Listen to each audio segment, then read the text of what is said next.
Welcome back, everybody. Hadrada 1066 with another CIV3 tournament podcast. And we're almost ready to get into the game here. It's going to be game 2 of this weekend. And spoiler alert, click away now if you haven't seen game 1 yet. Just so you guys are aware, game 1 was played yesterday on Iceland. And today we're going to see game 2 on Clontarf, and then after this, Alesia will be the map for game 3, which will be the last one of this monthly rendition of the tournament.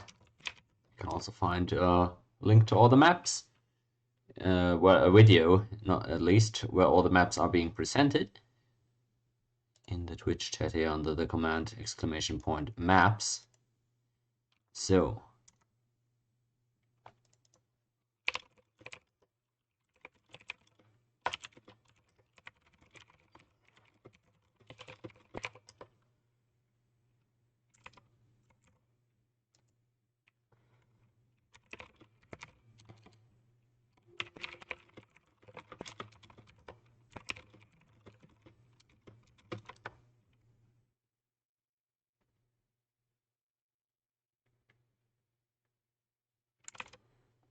okay, now, Clontarf, the map for this one, in case you haven't seen it, since of course that map hasn't been featured yet in any of the games we've played.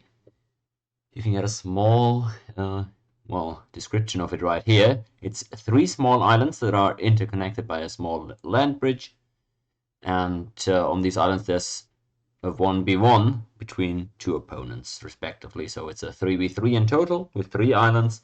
On each one there's going to be 1v1. And, well, we'll see. We'll see what these guys have selected as their as the civilizations, because the CIV draft has already been completed. There we go. Whoops. Okay.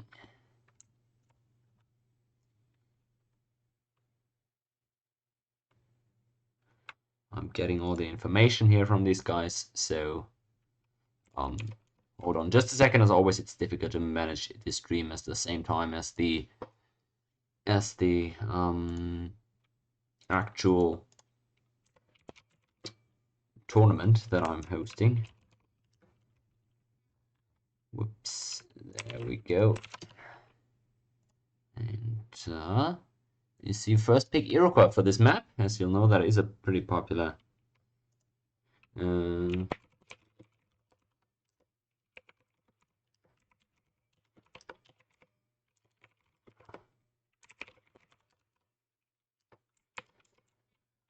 me just a second as I'm administering everything. Apologies. Aztecs, the first pick for Team Zardos, so 2 different picks there.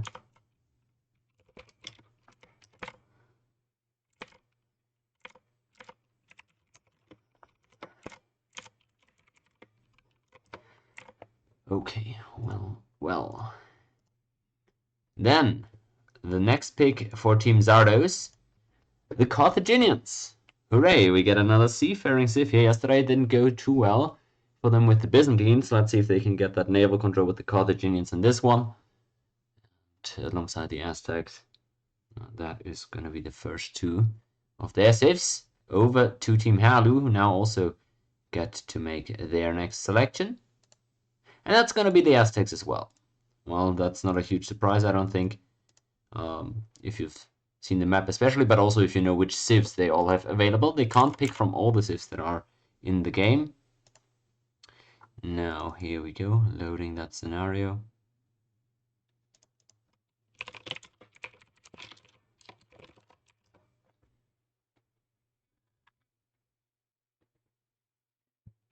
I'm as always a little bit slow here with the administration of everything, but that should not deter us.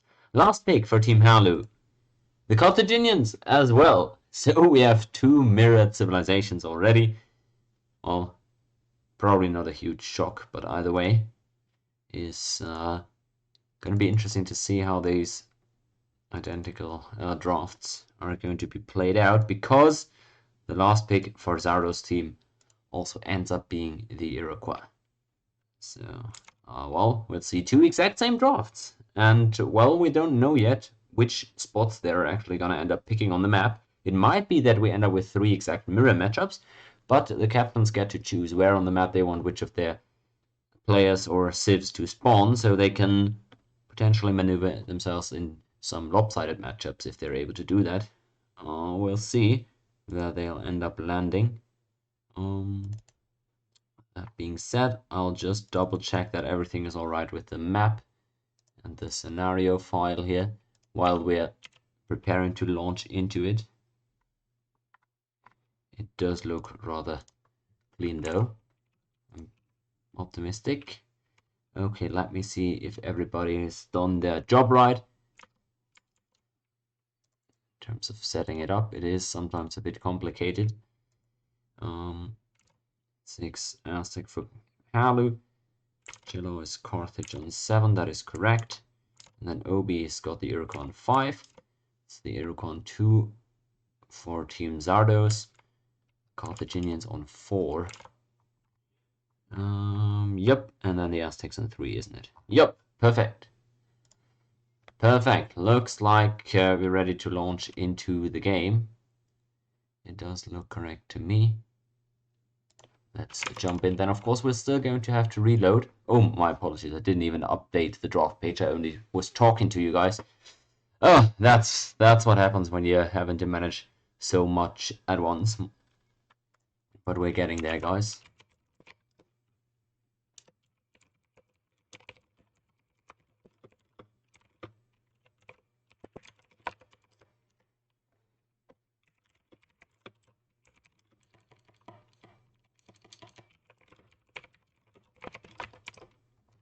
Okay, well, we're currently setting up the spectator mode, so the game will take another 5 minutes or so to launch.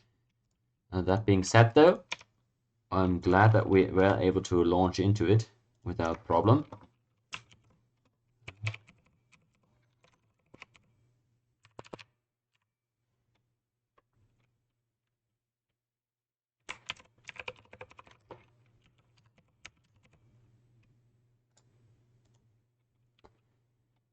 Okay, and I'm taking care of all of the situation, as you know.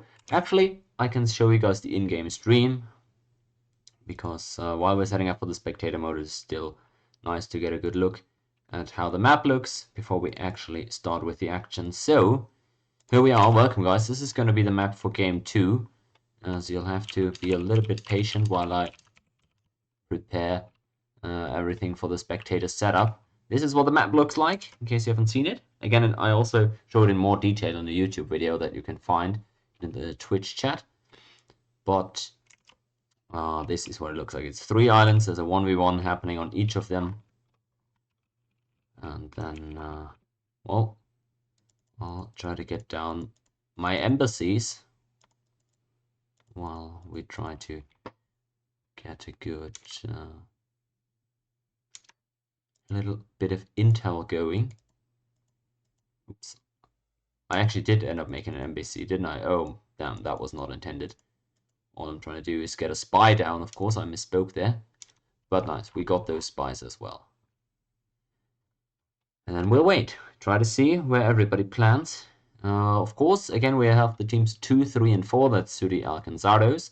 Playing against Obi, Halo, and El Cuchillo, which is 5, 6, 7.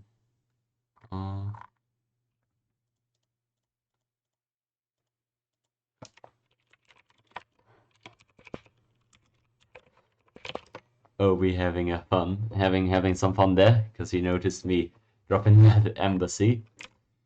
It is a funny one. Again, we'll see all of the map. We see everything that is going on once we reload.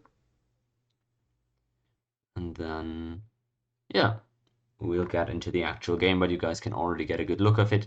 Again, on my stream also, you can see the resources, where the iron is, where the horses are, even though they can't actually, yeah, even though they don't obviously see the resources yet, but since this map is known to all the players, they will know where all the resources do spawn. It's just they can't hook them instantly, right? but they will know where everything is, at least, if they've done their preparation for this map. We're now waiting for El Quixote and Zardos to finish up on their turns. Looks like Aztecs have their cap down as well now. Nice, that spy landing as well. Having a good run today so far with the spies. It's going okay. Alright, Elk down here on the Aztecs. Whereas we've got the Aztecs on Halu's team over here on the east. So that's not a direct Miller matchup. Spoiler alert, the Iroquois in the middle of the map, they are mirrored. So we'll have Obi against Sooty there with the same Civ picks. Obi had a really dominant game on an Agri Civ yesterday with the Celts in a very protected position. Okay. Now we'll gather for the reload, as is practice in the in this tournament type of stuff. Just quickly, of course,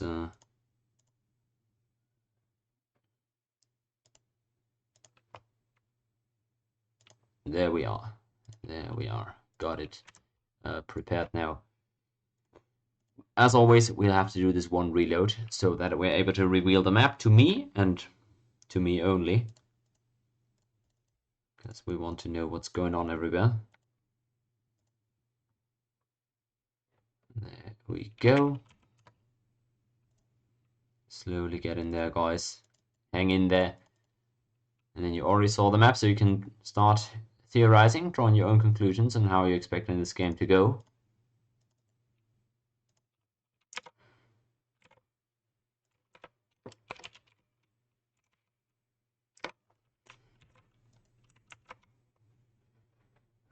Okay.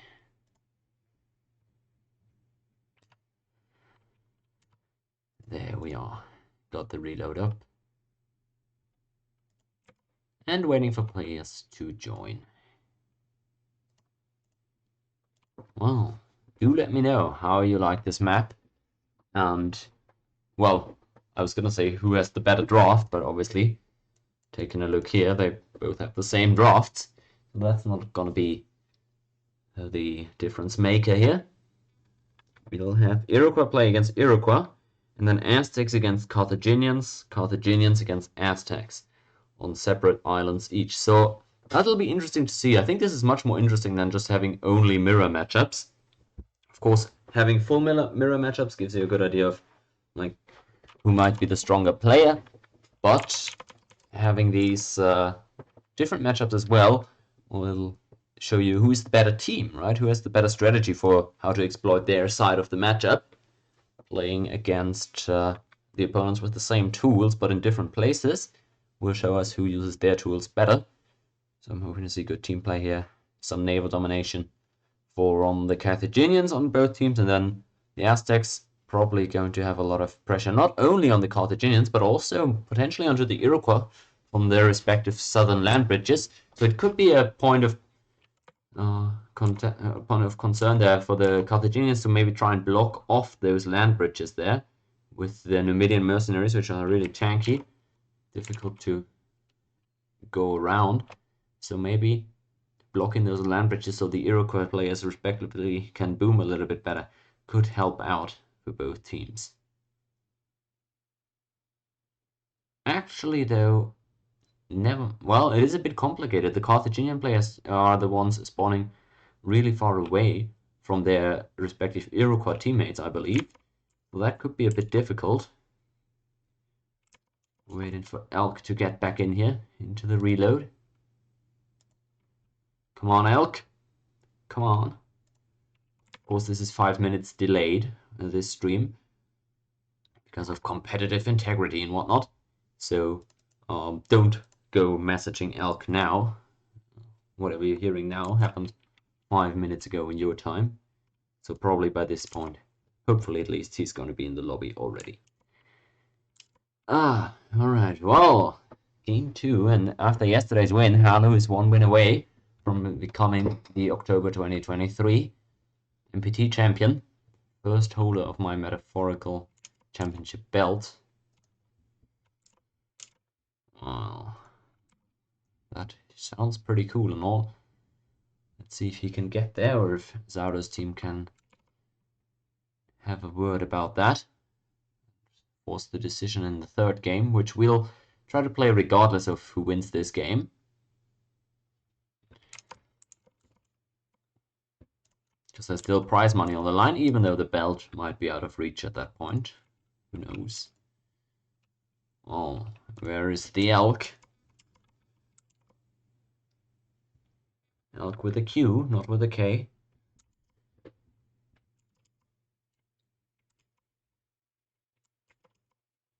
There he comes. Okay, just launches the game now.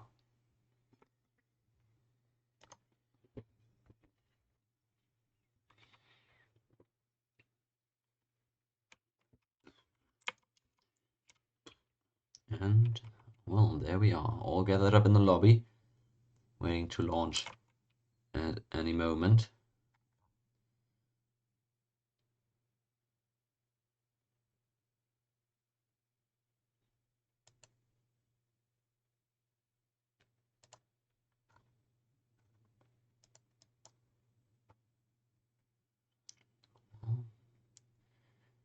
Okay, there we have the game loaded.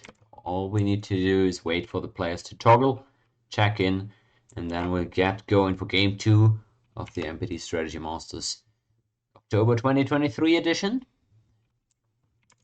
Championship point for Halu. Zardo's team, though, hopefully coming away well prepared.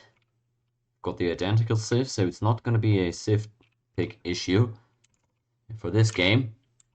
And we're launching in there. So let's get into game for real this time. No more setup. Actual gameplay. Look at this beautiful map, very bright. We have all the vision.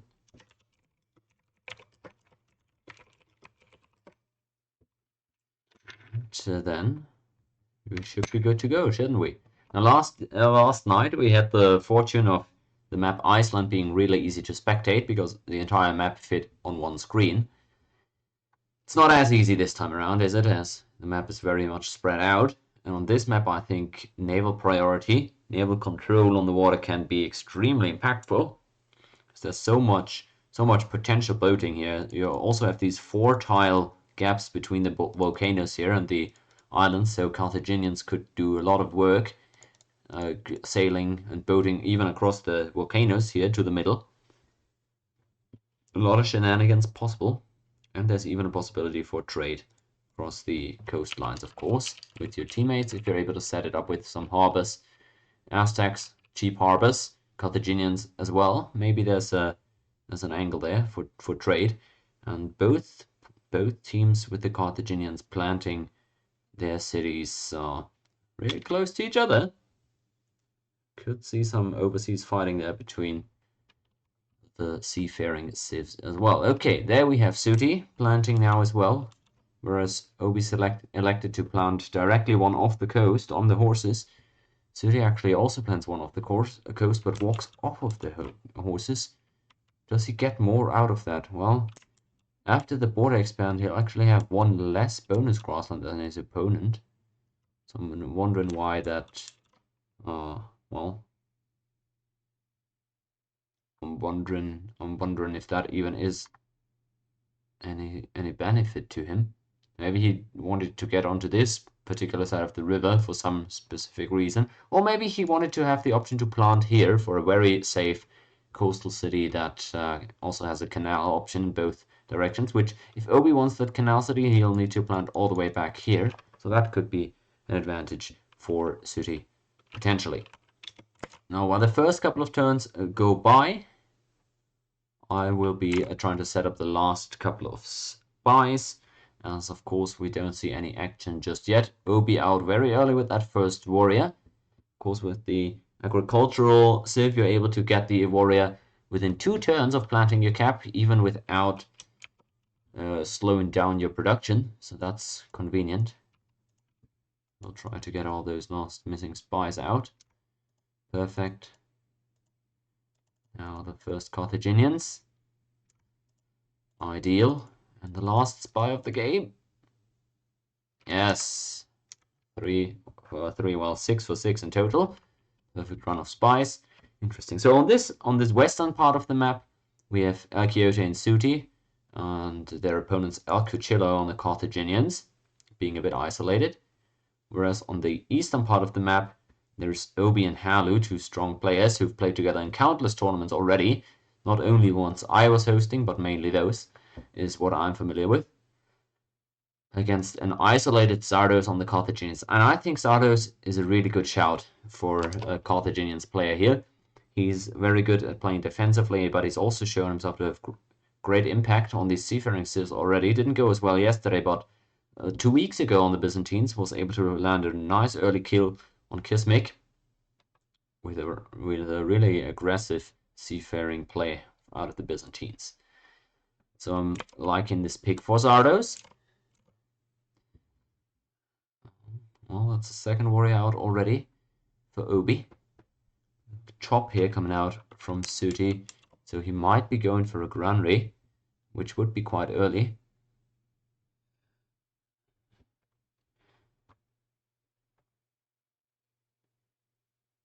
Okay, they'll spot each other soon, but Obi will definitely have the early game priority here, as he's now pop rushed the granaries, what I assume. Just had 2 pop there, so must have rushed something up. Granaries, of course, supercharging your early game expansion, so it's natural that both players would try to go for that. Still wondering why Suti went off of the horses, and the only reason I can come up with is that he in fact wanted this here. But then why not plant on the forest? I guess he didn't want to waste the forest, right? But if he plants there, he gets more BGs on board. I expand. Either way, probably not going to be game deciding, but we'll see. Elk Askin.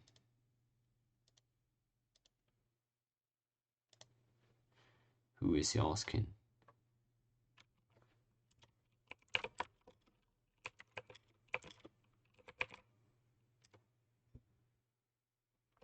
Just making sure he knows,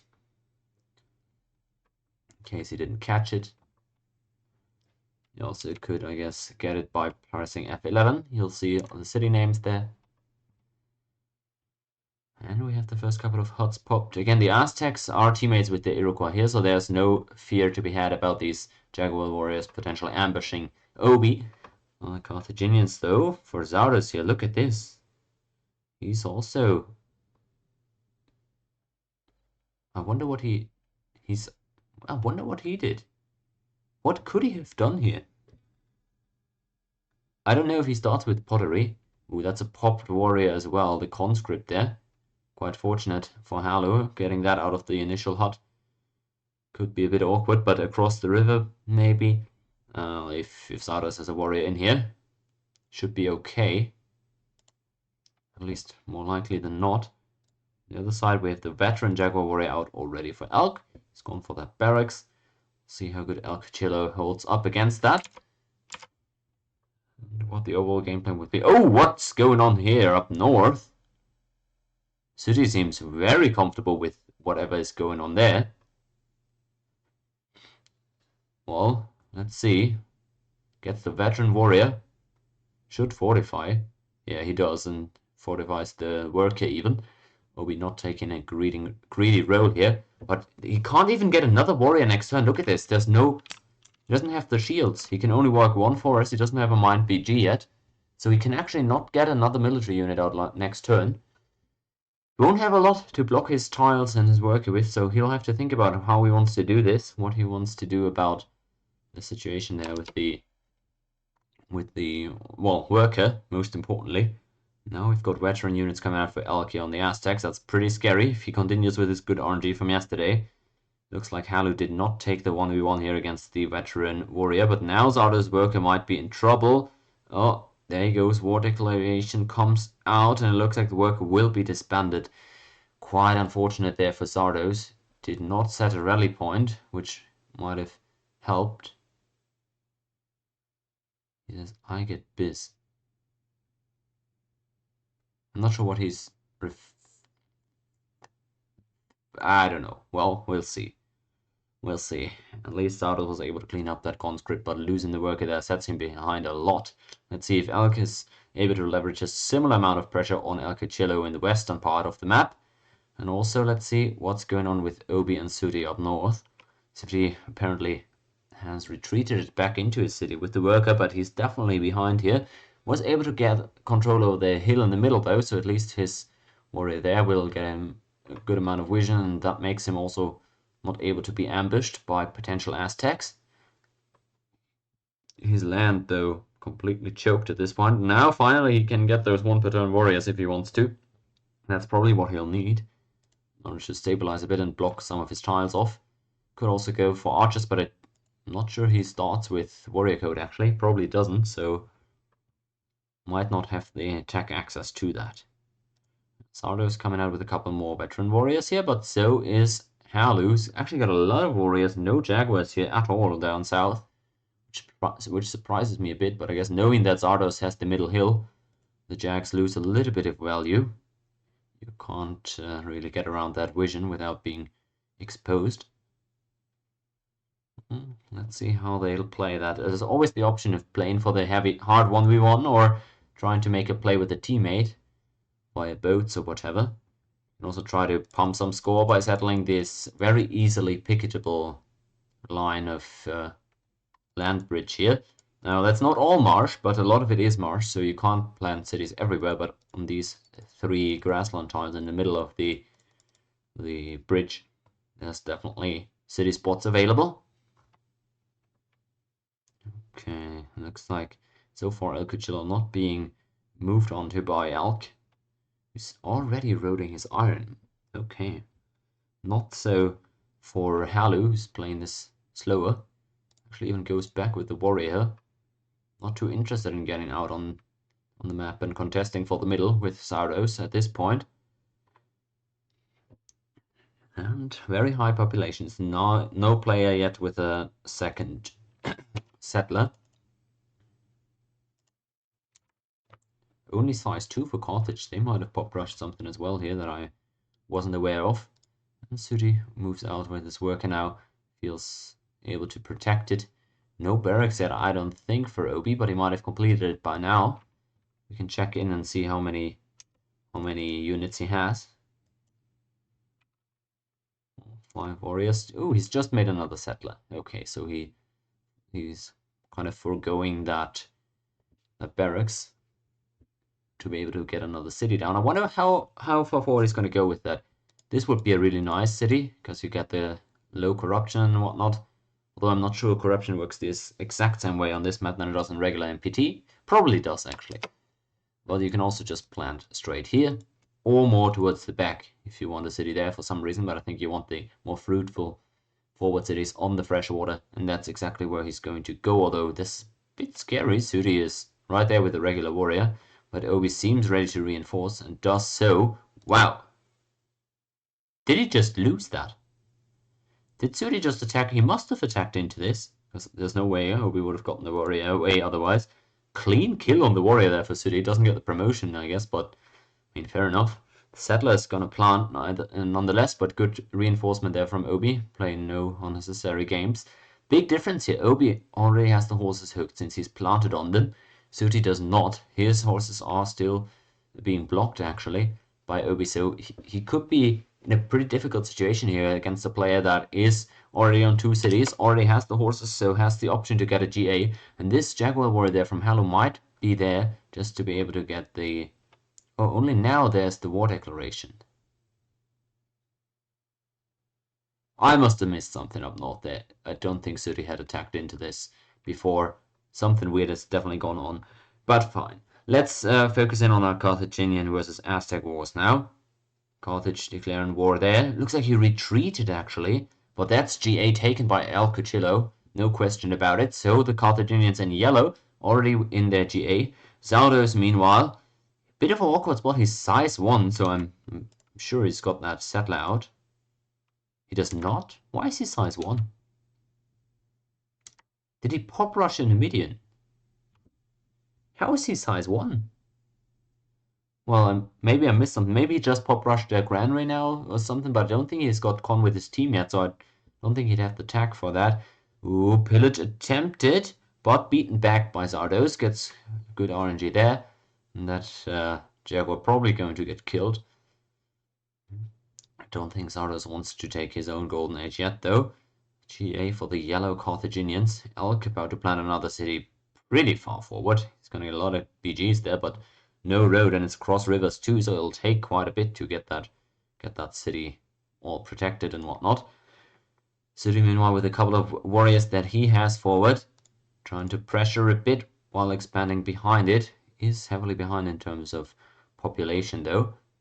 And Obi continuing to chop here. Harlu now goes forward a bit with the Jaguar. Wonder what he's going to try to do with that. So, well, there we go. Harlu loses the Jaguar down south.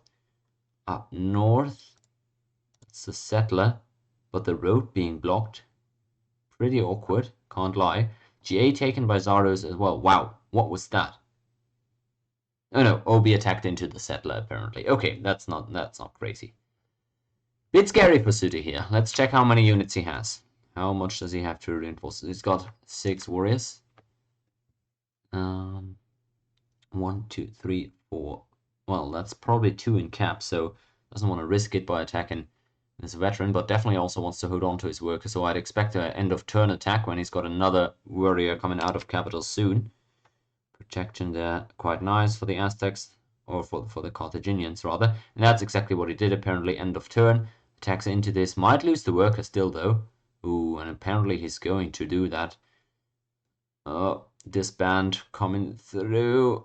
Oh, it's pretty bugged. But looks like, well, it is ugly. Well, this is weird, but this has happened to me before as well. I guess I'll save just to be sure. But unfortunate situation there for Suji. Obi doesn't even need to step over there and take the combat. He just gets the worker disband for free, quote unquote. And Suji finally at least has another city out too. But look at the population numbers. Obi definitely ahead here in the middle. He's down a little bit in priority, but he's up in terms of population by far. Down south, Elk ahead of the Carthaginians, but they are now in their GA, so that is scary. I don't think Elk has taken his own GA yet, unless I'm mistaken there. And in the east, well, Swordsman out already for Zardos, who's, of course, planted on the Iron Hill. He won't be able to make any more warriors, but he's got another one upgrade in. Iroquois declaring war on the Aztecs.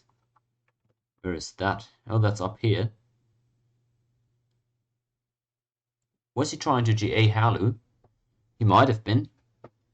But that didn't go so well. It's a bit iffy, because he can't fortify on that hill, has to take the forest. But GA was not successfully given over. So they're moving units around. Bit scary. Oh boy. Okay, Obi moves up. Game of chicken there. Obi or Sudi does not blink, so it's fine. He'll survive. And Elk, look at this road. I mean, it is a bit rough. It really is, but so far I guess there's no real threat of being boated just yet. He knows Carthage also doesn't have a coastal city yet, so he should be fine there. And actually, I think I forgot to advertise the game on...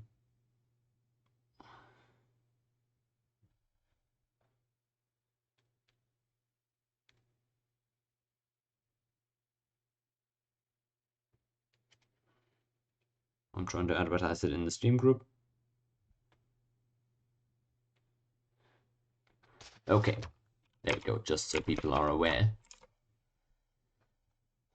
The north is still kind of the most exciting front to me.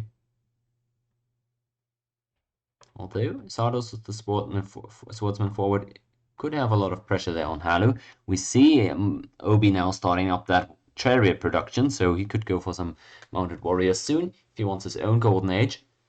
Of course, he doesn't have access to iron. The only iron on this island there for Obi is the one in the very middle, and that's currently controlled by Sudi, although not by a lot.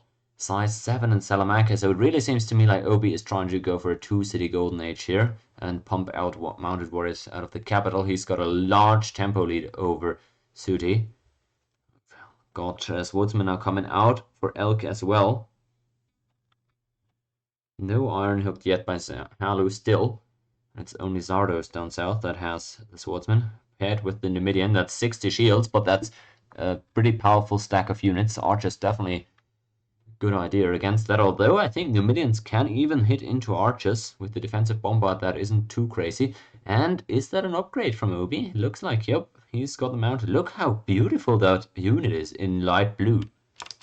Light blue Iroquois, man, I love this a lot. I think the purple mounted warrior, I never thought it was too pretty, but this color scheme I think is absolutely fabulous. This brown colored horse suits that light blue white feathery style extremely well. You can see I definitely have an eye for aesthetics like that. That great taste also to be seen in the ever same clothes I'm wearing on stream for months. Oh, okay. Obi is gonna start stacking mounted warriors one per turn here rather soon. Halu was not. Well, he must have received that golden age by now, otherwise I don't think he'd be moving on with that jaguar. He's gonna move it around. Maybe get contact with the last one of their team members. I don't know. No boats out yet from any player, so no contact been made via naval. And that's Obi taking his golden age. Takes back that Sugar Hill as well, which is a really good tile to have in MPT. Oh, in any game mode, but MPT as well. That's GA for Obi on 2 cities, now able to 1 per turn mounted warriors out of cap, although I'm not sure he actually has the shields for it. Let me check. He's got 2, 4, 6, 8, 10, 12, 14. Yeah, he needs one more. He actually needs that one more mine to complete if he wants to force that 1 per turn. Mounted warrior, unless I miscounted there, but it doesn't look to me like he's got the shields quite yet. By the way, we have more swords from Elk. No double work actually mining here. And this is gonna get really scary up north for Sooty. Let's check his army. Oh, no archers yet. Don't even know if he's got the tech. I don't even know if he's got contact with any of his teammates. But this is a scary one, mate. Oh. Wow, gets a really nice roll there. Able to hold on to the Iron Hill. Hope he might try to force this though. So now it's all defense here for Sooty. He's in some trouble, guys. He's got some issues.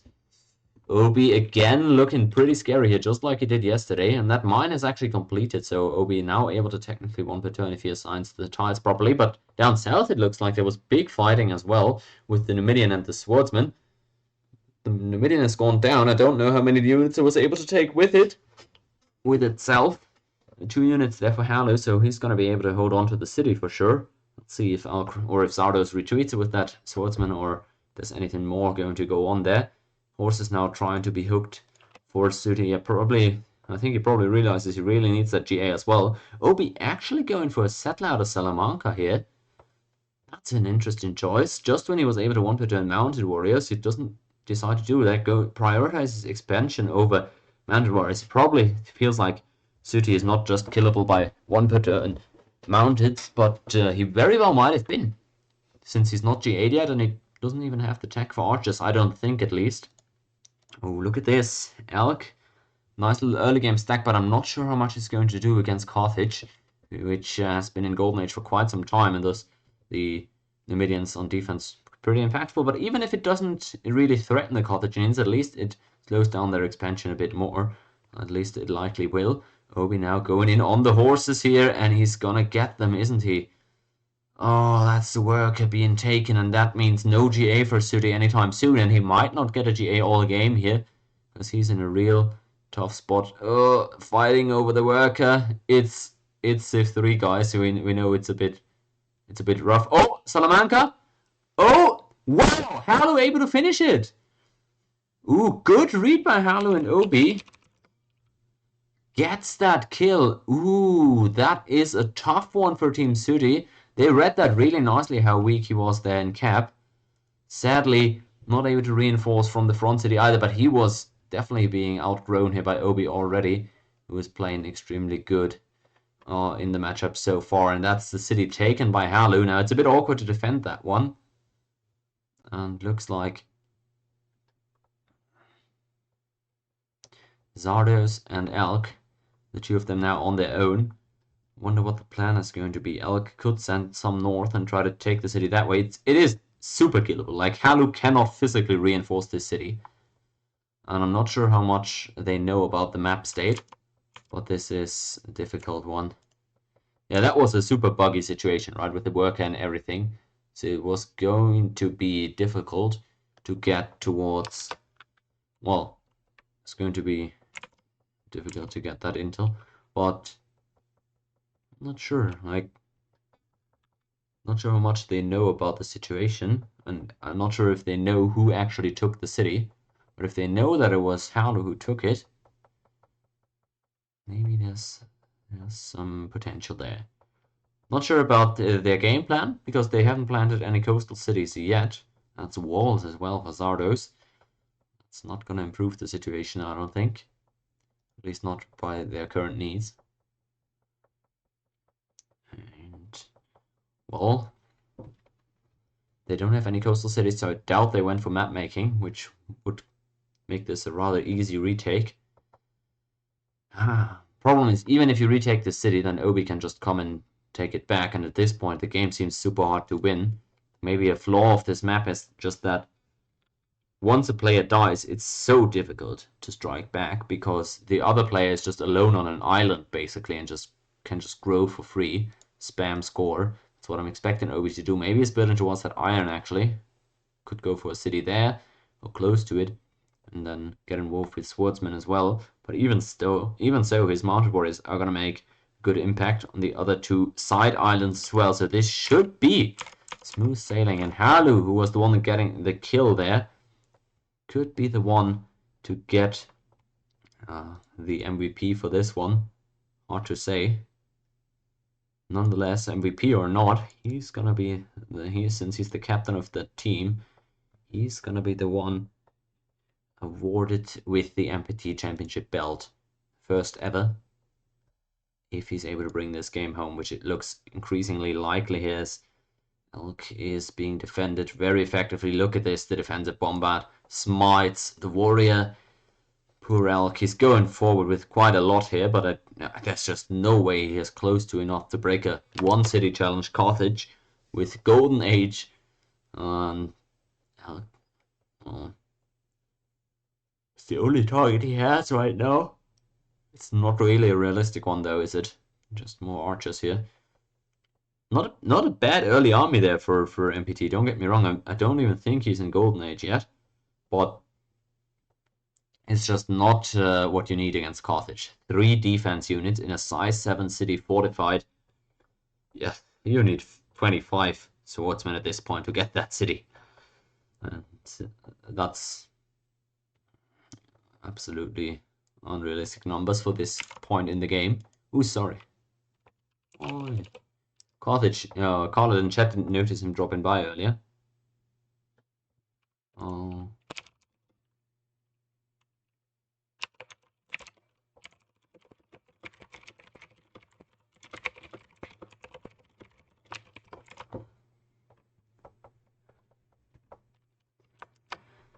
Okay, well, we'll see what Alcanzardos have left in the tank, what ideas they can come up with. I got to question the decision to walk one tile there for city. I loved it, since I'm a big fan of coastal cities. Not sure it's ideal play, though. Also, the early expansion phase cleaner for Obi, and that snowballed into that kill.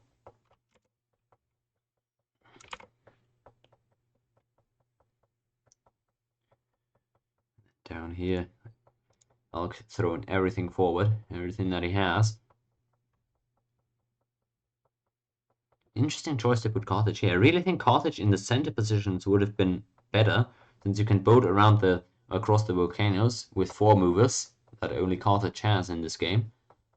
And I don't really think there's a meaningful difference between the 2 positions here. By the way, the irrigation's there for El Cuchillo, not horrible, since he wants that wine irrigated, and that gives you a bonus food even in MPT, whereas the grassland irrigation doesn't do anything, of course, but it allows him to channel the irrigation through to the wines.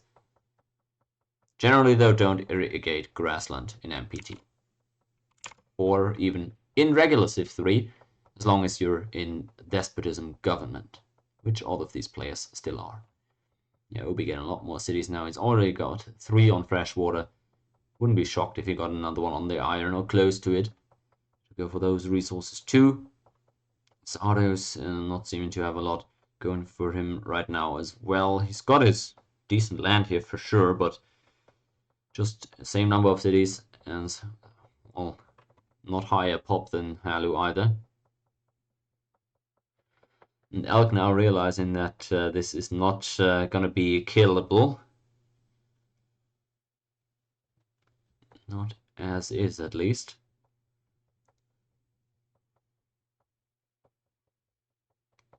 Also, I don't think a pure score approach is realistic at all, with Obi having his own island essentially. So you'll have to go for a boating play if this is not the enemy you think you can take down.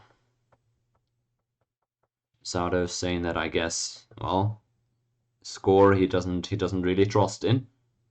Obi, just like yesterday, the highest score player in the game, making it pretty lopsided there, putting the opponent team on a clock to make something happen. Also, Halu, I'm not sure he's got that GA yet. He probably does, though, because he's mining regular grasslands at this point. So he probably got it from Obi earlier. Well, no, never mind. He killed the warrior there, right? So he definitely has it. Even if he didn't have it before. Okay.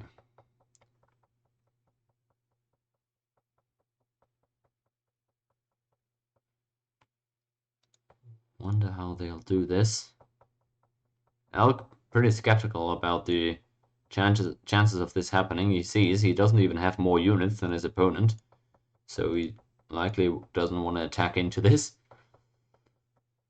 But still, since there's no coastal cities for his team, they can't coordinate a play on one player together, which would be the only way I could really see them kill anyone apart from Halu, who is very killable, sure, but, you know, not really in range.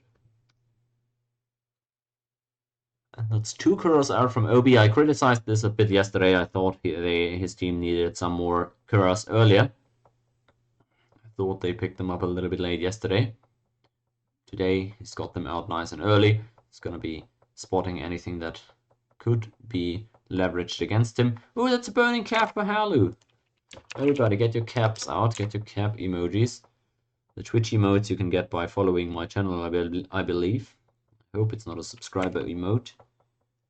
I don't think I can actually check right now which tier I put it in. And Halu now gets through here to the side.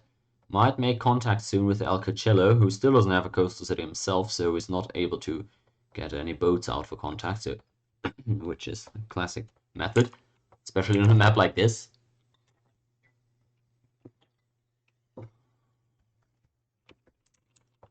He also has planted on the iron, by the way.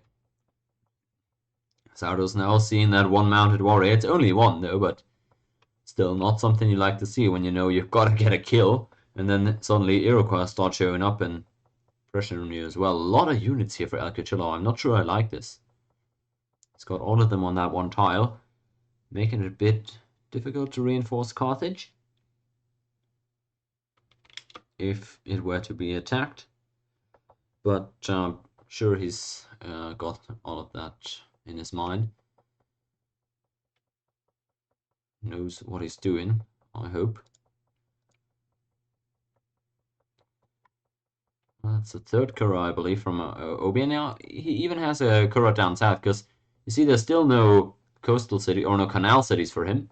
So he's got to make the Kuras for the southern sea from Allegheny, whereas the North Sea Kuras have to come out of Grand River.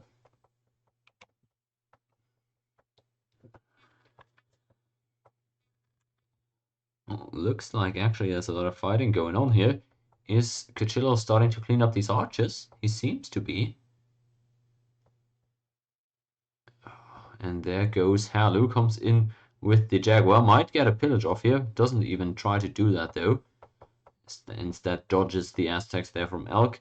As Carthage now the second one to burn his cap.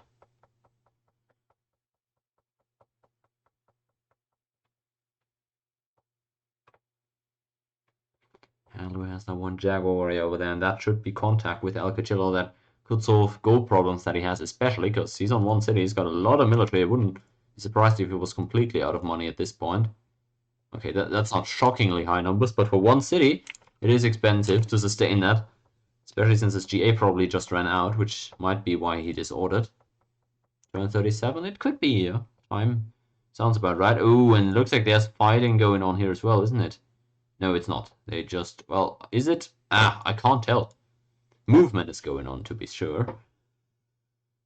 Maybe El Cuchillo, realizing he's low on money, he wants to get rid of some of his units, thus attacks into Elk's swords and archers here, and he's gaining ground back, so it's looking really good for Team Harlow right about now. Even a settler out again from Salamanca.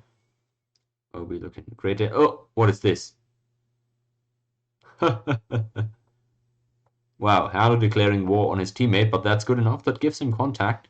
He just tried to get inside of his land. He didn't obviously know there was a warrior there, but that was best case. That was best case. He doesn't die to Elk, and well, gets con with his teammate without doing any damage to him. So it was a nice job by Elk trying to deny the con. Would have been big, but sadly he didn't have a Jaguar. Had he had one, could have sniped that, but wasn't able to get there. Okay, well, Harlow now also has that iron hooked. And El Cuchillo saying, yeah, he really needs some gold right about now. Obi still sneaking around with the mounted here, keeping his archers honest. All of that reducing the chance of him being able to find a kill.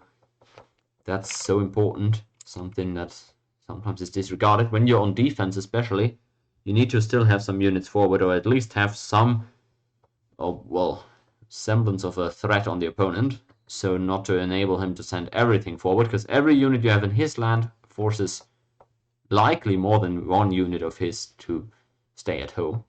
That's worth it more often than not. So we know Elk was not able to snipe that Jag, so con was made for Team Harlow. Also, has lost a lot of his forwards units here. Not sure how good the trades were in terms of numbers, but bottom line, this is not a realistic kill onto Carthage.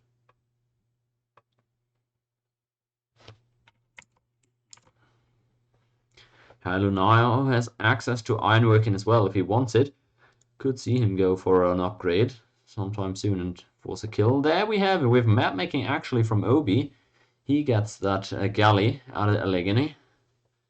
So he can start getting involved, and especially landings on Elk could be extremely unpleasant for the Aztecs.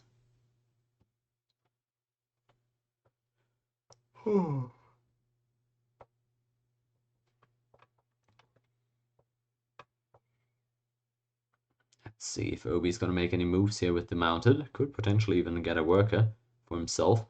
And it seems Zardes is looking to secure the horses here as well. His GA is probably over at this point as well. Gets the city in the middle. Nice on a hill, but also across a river. This is so difficult. Look how he's roaded this. He hasn't roaded around the river, but just straight across it. So this road essentially doesn't exist, at least not for transportation purposes. Pretty scary plant, if you ask me. And Obi keeps on moving along, getting some more intel. Meanwhile, Carthage finally going for another city, it seems. Having the archers to protect it too. That's going to be a coastal one, enabling some naval action, which Zardos still is not able to partake in. Obi at home, well, I'm not sure what he's loading in there. I'd personally like some mounted. Not sure if he's producing any. In fact, he is not. At least well, he might be, but he hasn't done so.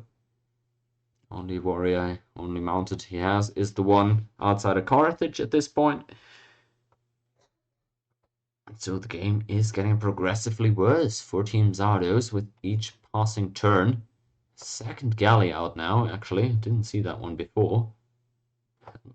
Seen it come out from in the northern city there, probably. Utica 2 is out now, so potential galley production from El Cuchillo 2, who, well, we know Obi has the tech, so it could very well be passed to him.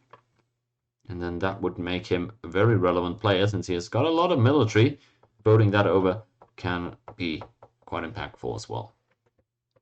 What we haven't seen, sadly, is any canal plans at all. I thought this was very tempting city spots in the mid-game. Super easy to defend as well on 3 unit supports, basically. Oh, poor elk. Trying to get anything that, well, could help. Elk. Poor elk here.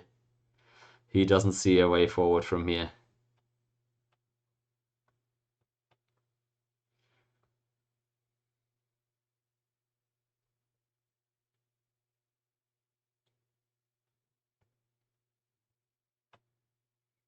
That's 2 galleys out from Obi.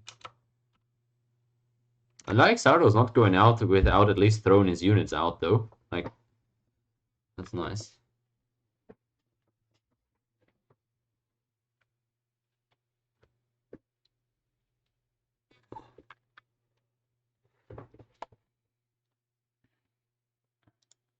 Sardo's trying to gather everything. Well, this is not within vision of Obi, so he doesn't know that this is going on.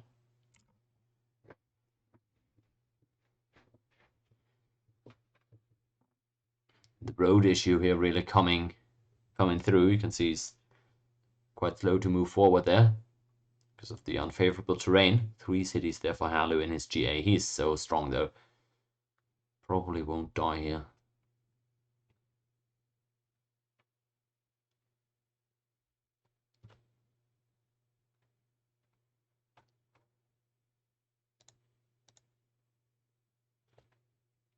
Be quite funny if Obi had a look in here. As the galleys approaching, even catapults from Halu, man, he is playing it safe. High percentage play there. And looks like Elk took out a warrior from Obi there. Let me check now. There's no additional. There's swordsmen though. There might be swords in these galleys or something. We have quite a few galleys actually at this point by Obi. I like this double galley. Honestly, he could sail all the way around here. We could also sail to the volcano and then have one boat go first, hope that it survives, and then bring the other boat after with the units in it, so you don't run the risk of losing any military, apart from the boat itself, I guess. Oh, Zardo's going pretty heavily forward now, trying his last stand, but Halu well prepared to handle this. 3 city GA, pretty decent land, has those 1 shield tiles improved. High golden age efficiency there. Like what I'm seeing.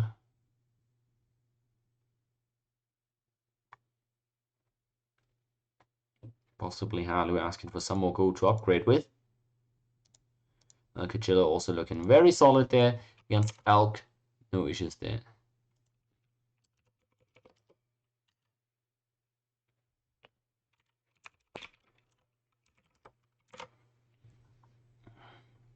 First time Jetta Vlad in chat. Of course, 5-minute stream delay, so you'll hear this 5 minutes after. But do let me know if you're from the Civ community, Discord or Steam, or where we know each other from. Sorry, I'm not recognizing the name right now, but we might have met before in game. Not a bad chance. Could be from the AoE guys as well, for all I know. Okay, well, Zardo's trying his luck here soon. There he goes, moves out. Of course, Halu sees this. Also waking up a lot of units. And wow, this is Zardo's just stepping up. Halu could hit into this if he wanted to. Got a lot of units there. And I'm sure Zardos doesn't like what he's seeing. Let's see how this goes. Is Halu just going to attack into it? We'll see. Not right now. He's stacking a lot of units right now outside of Teotihuacan. That might not be the greatest if he somehow allows Zardos to slip through, but that shouldn't realistically happen. Hey, Obi's actually going on the middle volcano. I'm not sure he's checked out the map to the extent that he knows how far the distance is here.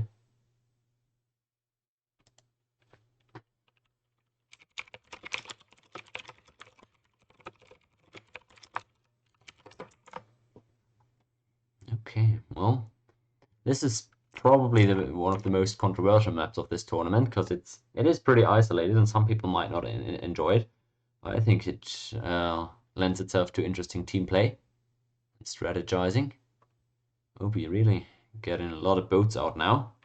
That's the type of play style I enjoy. Let's see how Zardes is gonna try and do this. I'm not sure who's attacking into whom down here. It's actually even the galley now from Obi arriving down south, not even trying to hide it, just walking straight through vision there from Zardos. And yeah, that's Zardos' entire stack gone, so wouldn't be shocked to see a GG occur soon here. Wouldn't be shocked. It's all of the military Zardos had built up, vanishing in an instant. Even mathematics done by the opponents is what Elk now realizes. Must have spotted the catapult there, yep. Halu, of course, also loaded up with a few. And that's it. Zardos calls the GG. I'm pretty sure Elk is okay with it too.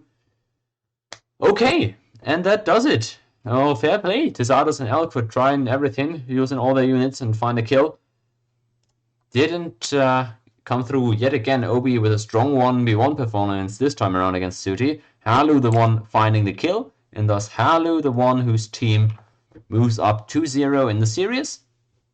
Big congrats to him, because since this is a play all 3 series, he's already the technical winner of this. Most importantly, of the first ever MPT title belt, if you want to call it that. I'm not sure if that's the proper wording.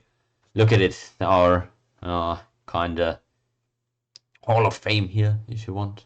Pretty new Hall of Fame, right? MPT Championship, October 2023, goes to Halu. Congrats. He earns it with that 1 kill he was able to get himself here in the second game. And now we pretty much have the third game coming up. It is scheduled for 40 minutes for now, but I'll check with the players if they want to go into it immediately or what the idea is. What they would prefer. We'll see about that.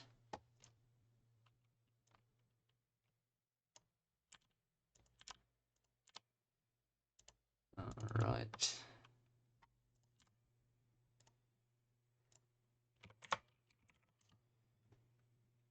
I'll be communicating with them. Halu the first on the board here. Nice clean looking board. Photoshop a little bit scuffed, but it's fine. And that is 2-0 in the series, which is supposed to be, again, 3 games.